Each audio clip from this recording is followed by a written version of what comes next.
어떻습니까? 쉽나요?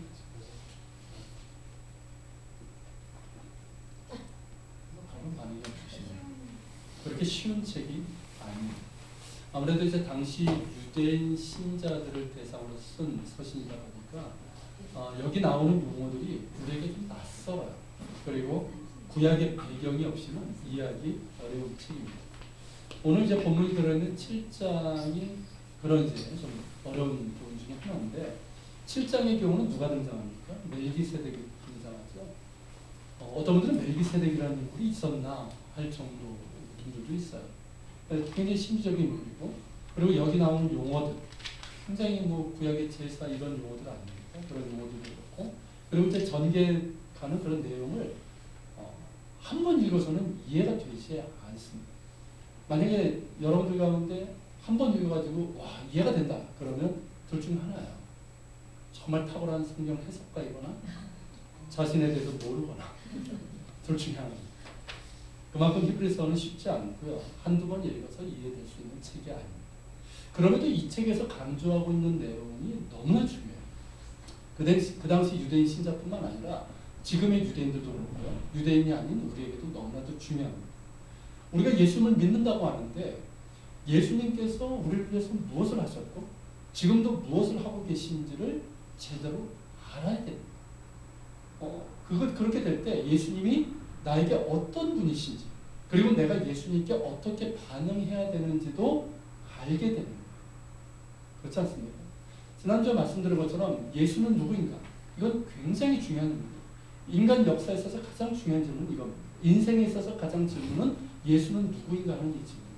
그런데 그 질문을 넘어서 예수는 나에게 그렇지 않습니까? 예수는 나에게 누구인가 하는 너무나도 중요하고 그에 대한 답입니다. 우리의 운명과 삶을 가르는 질문이고 대답이에요. 그래서 아주 실제적이고 그런 이제 실제적인 질문이고 대답이라고 할 수 있습니다. 이것이 히브리서를 공부하는 이유예요. 이렇게 쉽게 들을 수 있는 것은 아니니까 여러분 집중해서 들으시고 또 성령께서 깨닫게 하시는 은혜를 주시기를 바랍니다. 자, 오늘 같이 나눌 이 본문 7장의 결론입니다. 이 부분이 7장의 결론인데 이 중에서 한 구절을 택한다고 한다면 17절입니다.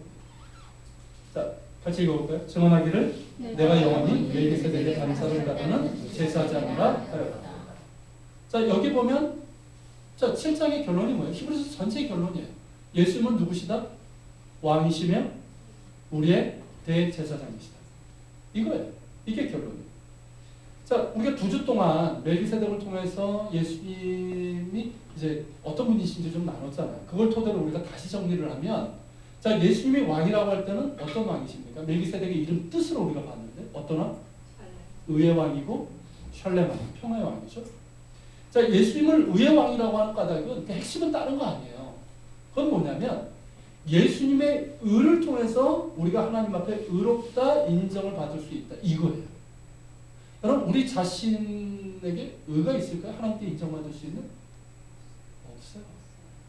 뭐 나름대로 인간의 기준으로 보면 의롭다고 할 수 있는 사람이 있지만 거룩하신 하나님 앞에서 우리가 과연 무엇을 가지고 의롭다고 인정을 받을 수 있습니까? 안 돼요. 우리가 가진 것을 가지고는 하나님께 나아갈 수 없습니다. 그러나 예수님의 의를 의지해서 우리가 나아갈 때 하나님께서는 우리를 의롭다 인정해 주신다. 그게 의의 왕의 핵심이에요. 그렇다면 여러분 예수님의 평강의 왕이라고 했을 땐 핵심은 뭡니까? 자, 이 평강은 뭐예요? 그냥 우리에게 그냥 삶에 안정을 주시는 분입니까? 마음에 평안을 주시는 분이에요? 그런 뜻입니까? 본질적인 뜻을 갖고 있어요. 그게 뭐냐면 자, 여기 평화라고 했지만 히브리어로 샬롬이잖아요. 자, 샬롬의 본 뜻이 뭐라고 했죠? 완전함, 충만함이죠. 그게 샬롬. 그러니까 미미한 안정, 마음의 평화 이런 걸 얘기하는 게 아니란 말이에요. 완전함이고 충만함. 즉 하나님의 온전하심과 그 충만하심이 샬롬이고 그러한 샬롬은 어떻게 하나님과 올바른 관계를 맺을 때 우리에게 주어지는 겁니다. 예수님께서 샬롬의 왕, 평강의 왕이라고 하는 것은 예수님을 통해서 하나님과 우리가 온전한 관계를, 올바른 관계를 맺을 수 있게 된다는 것을 의미하는 거예요. 예수님으로 인해서 우리가 죄 용서받고 구원받아 하나님의 자녀가 되죠. 이건 하나님과 화목하게 된다는 얘기입니다. 하나님과 원수되었던 우리가 예수님을 통해서 어떻게 돼요? 하나님과 화목하게 되고 뿐만 아니라 하나님 안에 있는 그 온전하시고 충만하심을 우리가 누리게 되는 거예요. 맛보게 되는 거예요. 이것이 하나님. 이것을 주시는 분이 바로 예수님이십니다. 그렇기 때문에 우리가 이제 어떤 신분이 됐습니까? 하나님과 상관없었던 사람에게서 이제 어떻게 됐어요? 하나님과 관계하는 사람이 됐잖아요. 할렐루야. 관계하는 사람이 된 거예요. 친밀하게 관계하는 하나님의 자녀가 됐어요. 자, 그 이전에는 하나님과 원수되었기 때문에 하나님의 진노의 잔을 맞을 수밖에 없지만 예수님께서 그 잔을 평화하셨어요. 그렇기 때문에 우리가 평화를 누리고 하나님의 온전하시고 충만하신 은혜 가운데 거하게 된 겁니다. 그러기에 예수님은 의의 왕이요 평강의 왕이라고 말씀하고 있습니다. 또한 예수님이 우리의 왕이라고 했을 때는요, 매우 실제적이고 구체적인 의미를 가지고 있습니다. 그것은 뭐냐면 말 그대로 예수님이 나의 주인이시고 내 삶의 주인이시라는 매우 실제적이고 구체적인 의미를 갖고 있습니다. 여러분, 나의 모든 것의 권리가 누구에게? 예수님께 있다는 것을 뜻합니다. 자, 나의 생명, 나의 몸, 나의 시간, 나의 물질, 나의 재능, 나의 자녀, 나의 가정, 나의 계획과 목표, 이 모든 것의 권리가 예수님께 있다는 것을 의미합니다. 이게 여러분 예수님께서 왕이시라는 뜻입니다. 우리가 주님을 주님이라고 부르는 이유가 바로 여기 있는 거예요. 그런데 여러분 실제로 어떻습니까? 예수님의 권리를 인정하는 삶을 살아가고 있습니까? 어떠세요? 나의 일부가 아니라 나의 전부에서 예수님의 권리를 인정하고 특히 시간과 물질과 계획과 결정에서 예수님의 권리를 인정하고 있는가? 지난 시간에 나가놓았던 것처럼 범사의 그를 인정하라. 범사의 그를 인정하고 있는가 하는 것이죠. 여러분 누구나 주님에게서 주님께서 나의 삶을 선하게 이끌어 주시고 나의 삶에 은혜와 복을 주시기를 원합니다. 그렇죠? 여러분들도 그렇죠? 이건 당연한 그래야 되는 거예요. 그 자체가 목적이 될 때가 문제가 있는 것이지 우리 모두는 주님의 은혜와 복이 필요하고 주님께서 나의 삶을 선하게 이끌어 주셔야만 됩니다. 그런데 문제는 뭐냐면 그러한 마음만큼 내가 주님의 권리를 인정하고 있는가 하는 거예요. 정말 범사에 나의 모든 것에서 주님의 권리를 인정하고 있냐는 것이죠. 주님 다 좋은데 여기까지만. 주님 나에게 복을 주시는데요. 이것 손대지 마세요. 주님 내 삶을 인도해 주시는데 내가 원하는 대로 해주세요. 이러고 있지 않습니까? 우리는 주님께 우리의 지극히 일부를 드리면서 주님께서 모든 것을 주시기를 원합니다. 그것이 우리의 인간의 전형적인 모습이라 할지라도 거기에 머물러만 있어서는 안 됩니다. 초신자 때는 그럴 수 있지만 신앙의 연수가 어느 정도 되어서도 거기에 머물러 있다면 그래서는 안 되는 거죠. 주님은 정말 나의 주님이십니다. 나의 왕이시고 나의 주인이시고 나의 모든 권리가 주님께 있는 거예요. 그래서 주님이신 거예요. 여러분 범사의 주님을 인정하는 것은 다른 말로 하면 뭔지 아십니까? 주님께 대한 전적인 위탁과 신뢰예요. 이해가 되십니까? 나의 모든 권리가 주님께 있으니까 어때요? 다 맡기는 거예요. 신뢰하는 거예요. 그걸 얘기하는 겁니다. 여러분 대충 맡기고 적당한 선에서 믿는 것이 아니라 주님을 인정하는 거예요. 전적으로 위탁하고 신뢰하는 겁니다. 그게 주님의 권리 인정이고요. 그것을 믿음이라고 합니다. 믿음의 삶이라고 얘기하는 겁니다. 여러분 이것을 달리 표현하면 사도 바울이 말한 것처럼 사나 죽으나 우리는 주의 것이로다 라는 이 말이라고 할 수 있어요. 사나 죽으나 우리는 주의 것이로다. 참 아름답죠. 근데 결코 쉽게 하기 어려운 말입니다. 그렇기 때문에 바울은 뭐라고 얘기합니까? 이 말을 했던 바울이 뭐라고 얘기합니까? 나는 날마다 죽노라. 날마다 죽노라면 굉장히 부담스러워 하시는 분들이 있죠. 자, 누가 죽는 겁니까? 예수님의 권리가 아니라 나의 권리를 주장하는 나예요. 그럼 내가 죽어야 돼요. 그러지 않고서 주님의 권리를 인정 못해요. 예수님 대신해서 내가 주인 노릇하고 있는데 그렇지 않습니까? 그런 내가 죽어요. 그리고 어느새 그게 뭐 돈이든 뭐든 어느새 내 안에 들어와서 주인 노릇하는 그런 것들. 그게 죽어요. 그런 것들을 끊임없이 내려놓는 거예요. 죽는 건 다른 게 아니에요. 죽어야지 왜 이러다가 죽습니까? 내려놓는 거예요. 주님 십자가 바라보면서 주님께서 나의 주인이시니까 내 안에 지금 주님의 권리가 제대로 인정되지 않는 부분이 있잖아요. 그런 부분들을 내려놓는 거예요. 내려놓으면서 예수님만이 나의 왕이여 주님이심을 확인하고 그 믿음대로 살아가는 겁니다. 이런 삶을 우리가 살아가야 된다. 그런데 이게 어때요? 쉽지 않아요. 그렇죠? 쉽지 않아요. 사실 이 설교를 하는 저 자신도 쉽지 않습니다. 저도 부족합니다. 제가 이스라엘에서 8년여를 살면서 제가 그 고백을 해요. 진짜. 나는 이스라엘에 살면서 하나님을 신뢰하는 법을 배웠다. 맞아요. 정말 배웠어요. 그런데 여전히 부족합니다. 여전히 부족하더라고요.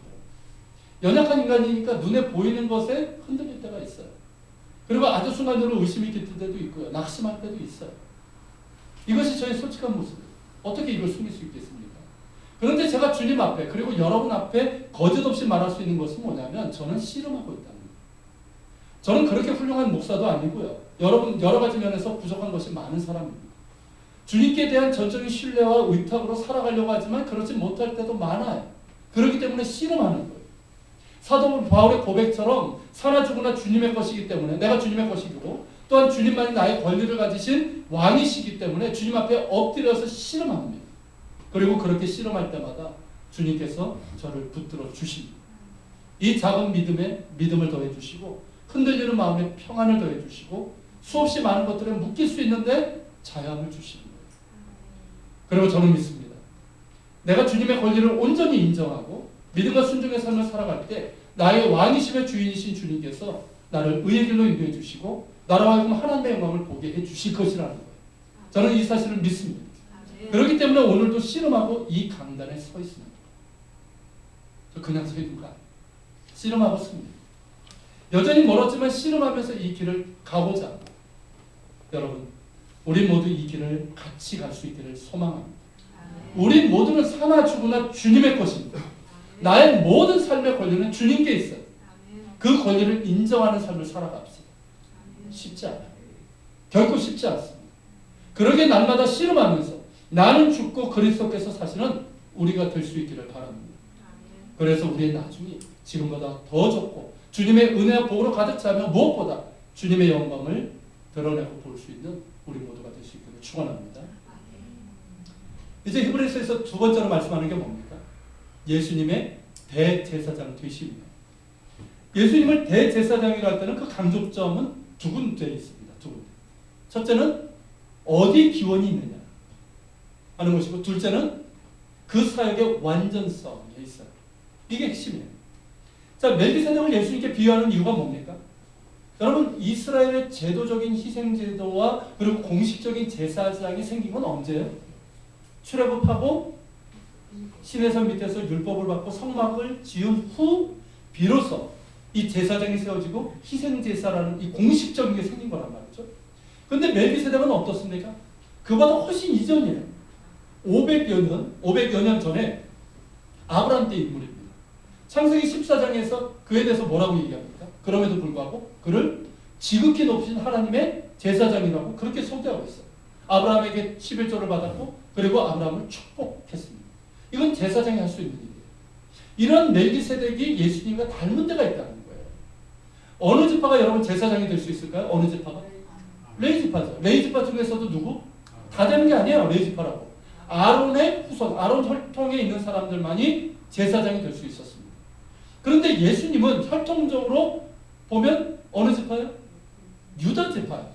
다윗이 속한 왕이 될 수 있는 왕의 지파지 제사장이 될 수 없는 지파입니다. 그럼에도 예수님을 대제사장으로 하는 이유는 무엇 때문입니까? 하나님께서 친히 맹세하고 보증해서 세우신 제사장이기 때문이라는 거예요. 여러분, 여기서 키워드가 뭐냐면 맹세와 보증이에요. 맹세와 보증. 여러분, 이 레위 지파의 아론의 서열을 따르는 제사장들은 여러분 이런 맹세나 보증이 필요할까요? 필요하지 않아요. 그냥 정해진 거예요. 그들이 태어나부터 레위 지파이고 아론의 혈통이면 자동적으로 뭐가 됩니까? 제사장이 되는 거예요. 레위 사람으로서 성전을 섬기면 되는 거예요. 그 이상 필요하지 않아요. 그 어디에다 하나님의 맹세나 보증이 필요하지 않아요. 그런데 예수님은 어떻습니까? 하나님께서 친히 맹세하시고 보증하심으로 세우신 우리의 대제사장이라는 거예요. 여러분, 이 맹세가 뭔지 아십니까?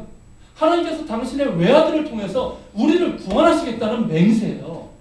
아시겠습니까? 그 아들을 통해서 우리를 구원하시겠다. 그리고 그 아들을 통해서 우리를 만나시겠다는 보증. 나는 길이요 진리요 생명이니 나로 말미암지 못은 아버지께로 나아갈 자가 없느니라. 바로 그 말씀이에요. 그 기원이 이처럼 인간의 혈통이 아니라 누구에게? 하나님께 있다. 여러분 이미 아론 계열의 대제사장이 있지 않습니까? 제사장들이 있잖아. 있음에도 불구하고 하나님께서 친히 이 맹세하셔서 보증하심으로 당신의 외아들을 대제사장으로 세우셨다는 것은 이유가 있다. 그게 뭘까요? 희생제사의 불완전성. 그리고 그것을 주관하는 제사장들 역시 불완전하기 때문입니다. 자, 희생제사의 목적은 뭐라고 말씀드렸죠? 희생제사의 목적은 속죄예요, 속죄. 그렇죠? 자, 속죄에서 끝나는 것이 아니라 속죄를 통해서 어떻게? 거룩하신 하나님 앞에 나아가는 데 목적이 있어요. 자, 제사장이 이 속죄 희생제사를 맡아 주관하죠. 그리고 이제 제사장은 모든 백성을 위해서 이 중보의 기도를 드리기 때문에 제사장 사역의 핵심은 뭡니까? 하나님과 사람 사이를 이어주는 중보예요. 그래서 제사장은 중보자라고 얘기합니다. 그런데 문제는 뭐냐면 이런 희생제사가 너무나 불완전하고 영속적이지 못하다는 거예요. 그 이유는 뭘까요? 여러분 기본적으로 속죄는 누구의 피를 흘려야 됩니까? 범죄한 사람의 피를 흘려야 됩니다. 피 흘림이 없은즉 죄사함이 없는 거예요. 그게 원리예요. 그런데 하나님께서는 어떻게 하십니까? 짐승을 대신해서 죄사함을 받을 수 있는 은혜를 주시고 이게 은혜예요, 여러분. 그렇기 때문에 이걸 뭐라고 그럽니까? 대신 죄속함을 치른다. 죄의 값을 치른다. 대속이라고 하는 거죠. 여러분 대속의 희생제사는 분명 하나님의 은혜입니다. 그렇지만 짐승의 피이기 때문에 어때요? 한계가 있는 거예요. 그리고 죄를 지을 때마다 어떻게 합니까? 그 희생제사를 반복해야 돼요. 수요 성경 강좌 때 그 레위기의 5대 제사를 배웠어요. 그거 배웠는데 이런 말을 하더라고요. 공부하시는 분들이. 짐승값이 아까워서라도 죄 지으면 안 되겠다. 희생제사 막 드리니까 뭐 양, 뭐 염소, 어떤 경우는 소도 드려야 되는데 이게 한 근 드리는 게 아니에요. 한 마리를 드리는 건데 그러니까 이제 그런 얘기를 하는데요. 정말 그럴까요, 여러분? 그건 우리 생각이고요. 하나님 앞에 구별된 거룩하고 순종의 삶을 사는 사람들은 그런 생각 안 합니다. 이해가 되십니까? 정말 하나님 앞에 경건하고 거룩하고 순종의 삶을 살려고 하는 사람은요 절대 그런 생각 안 해요. 아깝습니까 그게? 아깝지 않아요. 죄를 지었을 때 그 죄를 아까워하면서 기꺼이 희생의 제사를 드립니다. 어떤 사람이 이걸 아까워할까요? 하나님 앞에 불신과 불순종의 삶을 살아갈 때 그래요. 이 사람은 여지없이 죄에 노출이 됩니다. 그리고 죄를 범했을 때는 그 죄가 죄인지도 잘 모르고 짐승을 잡아 희생제사를 드리는데 아까워합니다. 그러니까 어때요? 말라기에 있는 것처럼 드리기는 드려야 되는데 어떤 걸 드립니까? 병든 거, 다리 저는 거, 산불가치가 떨어지는 거 이런 것들 이 짜투리들을 하나님께 드립니다. 그러니까 그런 연명을 하실 필요가 없는 거예요. 여러분 어찌되었든 짐승의 피고 죄를 지을 때마다 희생제사를 반복해야 됩니다. 이런 한계와 불완전성이 있는 거예요. 그리고 이런 희생제사를 주관하는 제사장 역시 마찬가지죠. 자, 제사장은 백성들이 드리는 희생제사를 주관하기 전에 먼저 뭐부터 해야 됩니까? 자신의 죄부터 해결해야 돼요. 그렇죠? 그래서 자기의 죄를 위한 속죄 제사를 드린 후에 비로소 백성이 드리는 속죄 제사를 그렇게 주관하거나 직접 드릴 수가 있는 거예요. 또한 하나님과 이스라엘 백성들을 연결시키는 속죄와 중보의 기도를 드리기 위해서 어디로 들어갑니까? 지성소로 들어가잖아요. 근데 그 지성소에 언제?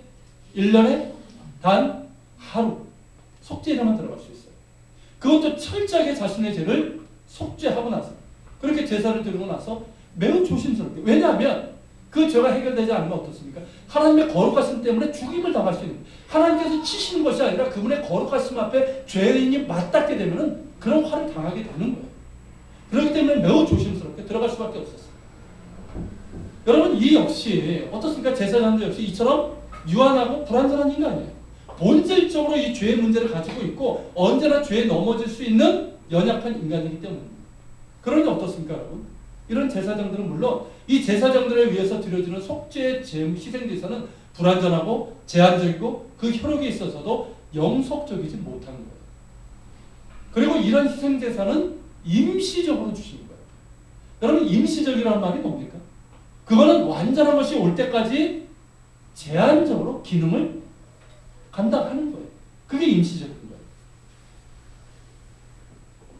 여러분 이 완전한 것이 뭡니까? 완전한 이 속죄의 제사가 바로 예수 그리스도의 대속이죠. 유한하고 불완전한 죄인이 아니라 죄 없으신 하나님의 아들께서 친히 자신을 속죄의 희생제물로 드리시고 그러면서 완전한 속죄의 희생제사를 드리셨어요. 그게 뭡니까 여러분? 그게 십자가. 여러분 이 속죄는 16절에서 말씀하는 것처럼 뭐라고 얘기하고 있습니까? 16절에 보면 오직 불멸의 생명의 능력을 따라 된 것이다 라고 말씀하고 있어요. 여러분 짐승의 피로 된 것이 아니라는 뜻이에요.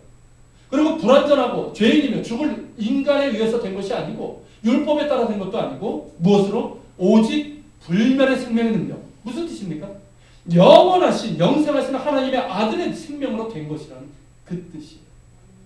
그렇기 때문에 예수님께서 십자가에서 드리신 속죄 희생제사는 완전합니다. 할렐루야. 완전하다는 말은 더 이상 반복될 이유도 없고 그 효력 역시 영원하다. 그것을 뭐라고 얘기합니까? 단번의 희생제사라고 얘기합니다. 예수님께서 십자가에서 친히 희생제물이 되시고 또한 대제사장으로서 드리신 그 속죄 희생제사를 통해서 우리가 본질적인 죄를 용서받고 또한 영원히 용서받게 된 것입니다. 물론 고의적인 죄는 좀 다른 차원이지만 우리가 그 본질적인 죄를 용서받고 그게 원죄잖아요. 그렇게 용서받고 나서도 우리가 연약해서 부지중에 그리고 모르고 죄를 지은 경우가 있습니다. 그 경우에도 어떻습니까? 예수 그리스도의 속죄의 보혈을 의지해서 진실하게 회개하면 우리가 죄사함을 받을 수 있는 거예요. 믿습니까 여러분? 여러분 이게 굉장히 중요해요. 왜냐하면 오늘날 교회 다니는 사람이 이걸 몰라요 제대로. 모르니까 어떻습니까? 죄사함이 뭔지 죄사함에 대한 확신도 별로 합니다. 여러분 지난 시간에 나눴던 것처럼 하나님께서 우리를 대하실 때 보시는 건 뭡니까? 우리의 의입니까? 아니죠. 우리에게는 의라고 내세울 것이 없어요. 털끝만큼도 없어요.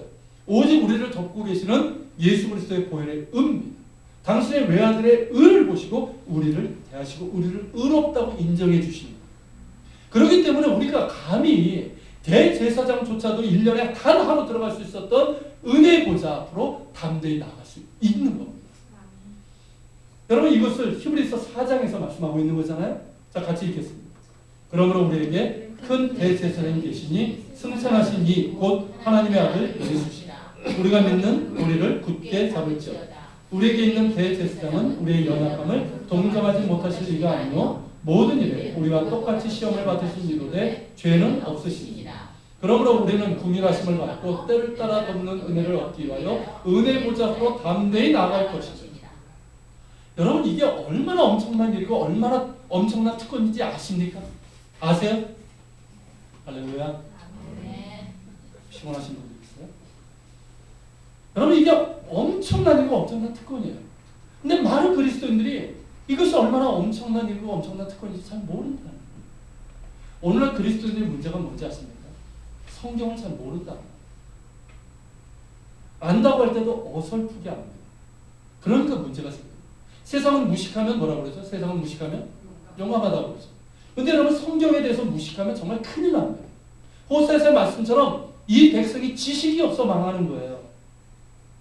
여러분 성경에 대한 지식이 없으면 망하는 길로 갈 수 있어요.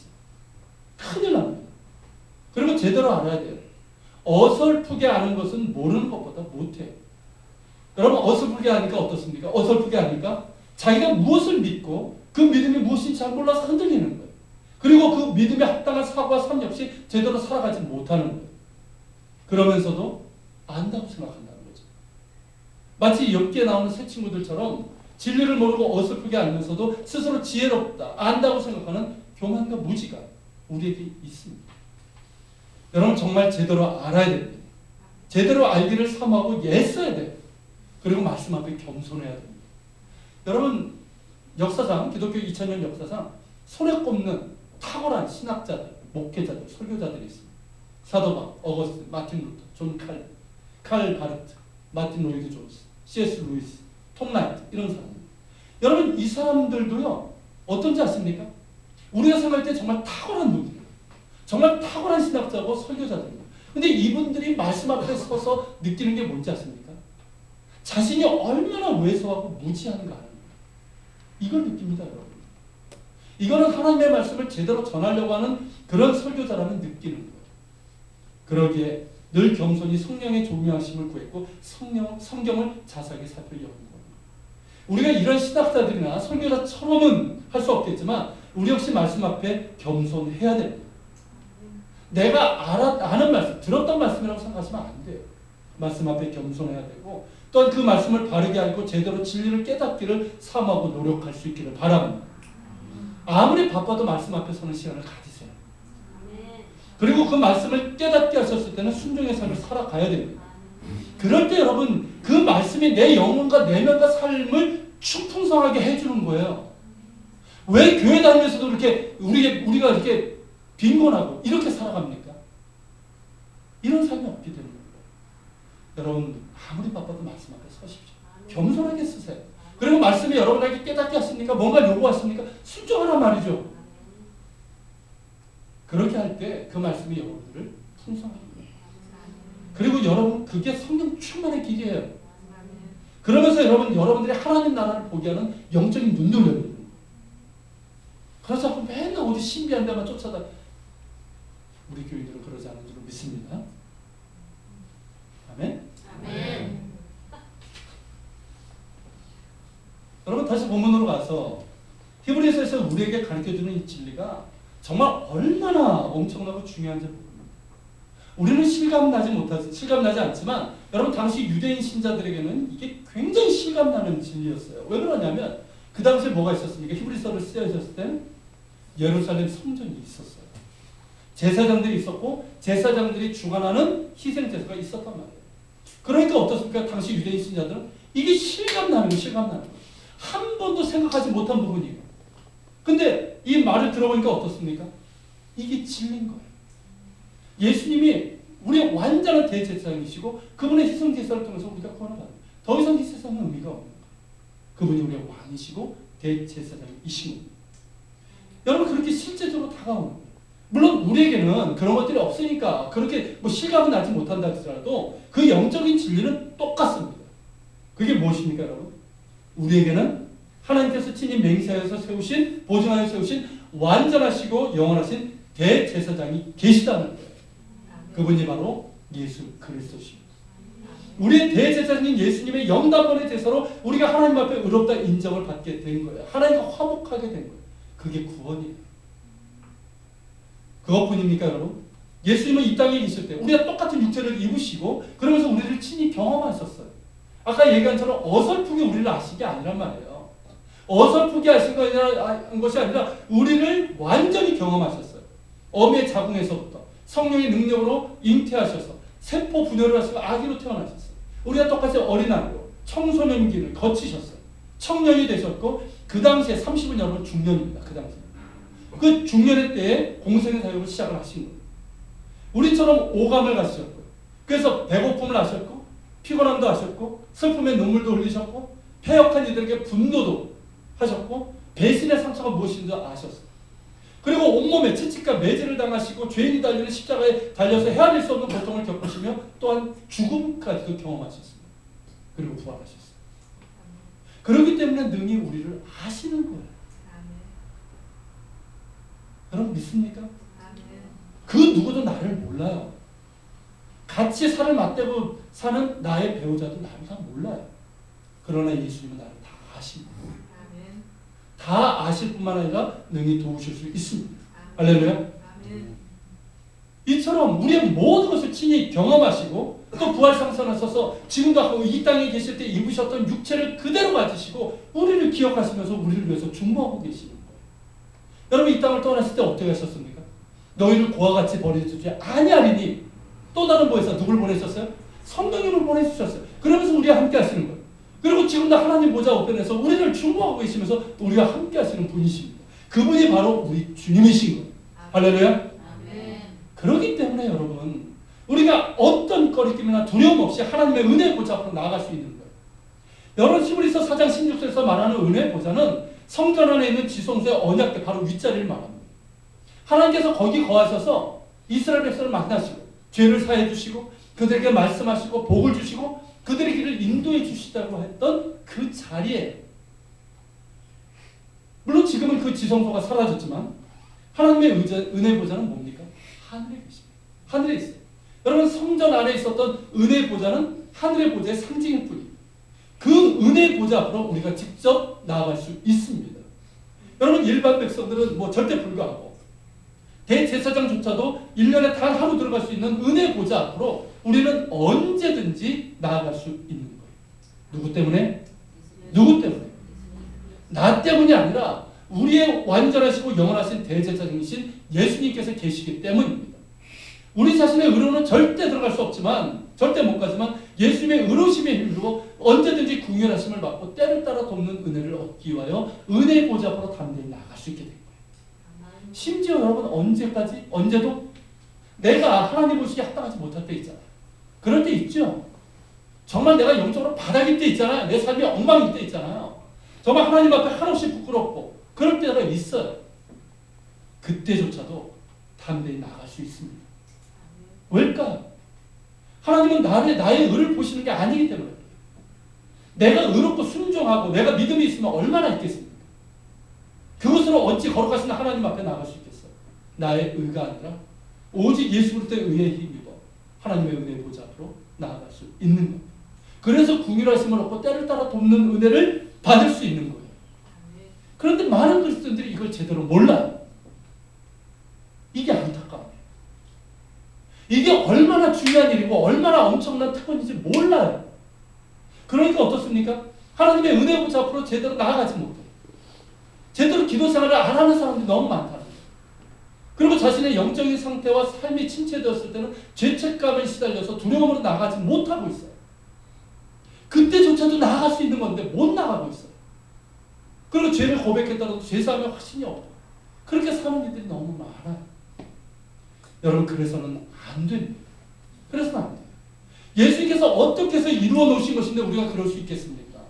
예수님께서 어떤 대가를 치르시고 열어놓으신 길인데 이토록 우리가 무심하고 그런 것을 귀하게 여기지도 않고 나가도 그만 안 가도 그만 그런 것처럼 여긴다면 예수 마음이 어떠시겠어요?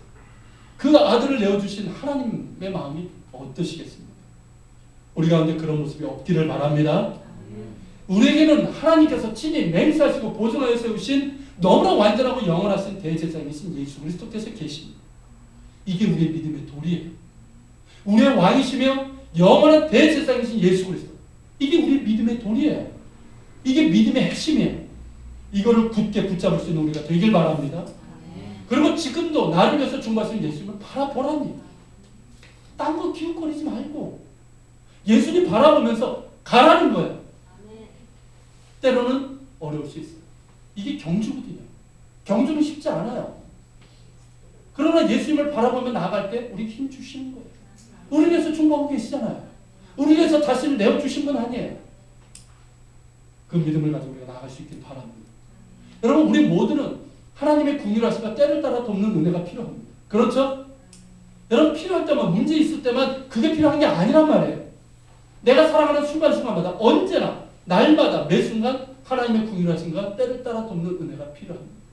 그리고 우리는 언제나 날마다 매 순간 은혜 보좌로 나아갈 수 있어요. 할렐루야. 그 앞으로 담대히 그리고 즐거움과 감사함으로 나아가시길 바랍니다. 그래서 궁휼하심과 때를 따라 돕는 은혜를 받아는 우리는 우리 모두가 될 수 있기를 축원합니다. 기도함으로